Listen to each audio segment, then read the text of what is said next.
This exercise video is part of a course on DynamoDB single table design modeling. I'll explain the tasks that need to be carried out as part of the exercise and then walk you through the solution. You can find links to the resources mentioned in this video in the description below.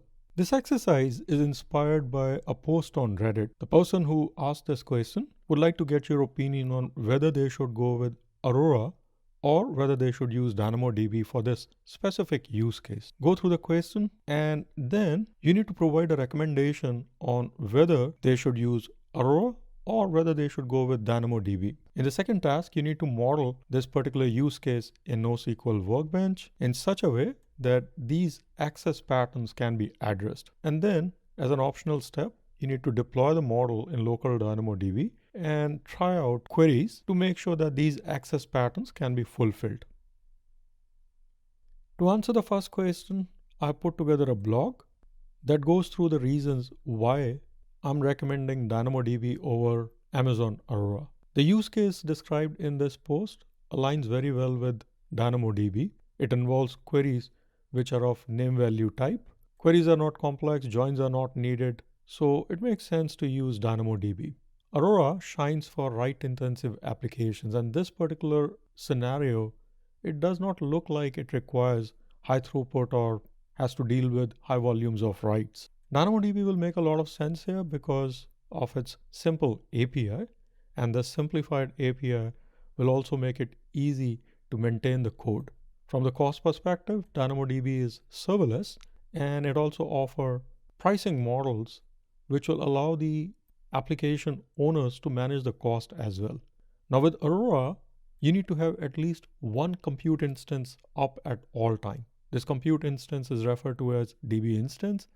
And even if you go with the smallest EC2 instance or DB instance, it would cost you hundreds of dollars per month. And the application we are talking about is not really going to use many of the features that Aurora offers. So as a result, you're paying for something which you're not going to use. From the operations management perspective, it'll be much simpler to manage DynamoDB. It provides out-of-the-box monitoring. It provides multiple tools that you can use for carrying out day-to-day tasks. There is no need for any housekeeping tasks such as reindexing, vacuuming, analyze, and these tasks are dependent on the database engine type. For high availability, Aurora requires you to have at least 2 instances. What that means is that you'll end up paying for at least 2 database instances or EC2 instances for your database if you're looking for high availability. Whereas in case of DynamoDB, the service itself is managing the high availability for your table. You don't have to do anything special for it. Your data is replicated across 3 availability zones and you get access to your table data even if there is a failure in 1 or 2 AZs. The model implementation is available in the project repository and you can import it to your local workbench. I've already imported the model to the workbench. There's a single table definition that you will find in the model, game players. The partition key for the table is name and sort key is ID, and there is an additional attribute status. In the aggregate view, there is some sample data.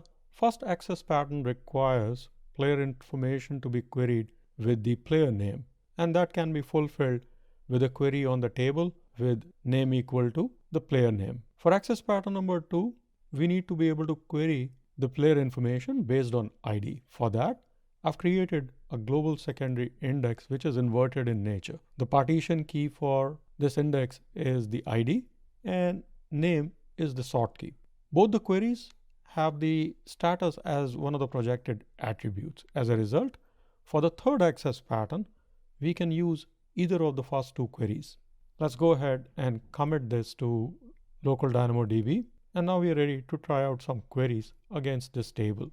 I have some sample queries under the solution section. The first query is for getting the player information for a player with the name equal to Paul. Let me just copy this and run it in a terminal. And here is the information on Paul. Now, there are other queries available on this page that you can try out on your own. I hope you enjoyed this exercise. Happy learning, and I'll see you in the next lesson.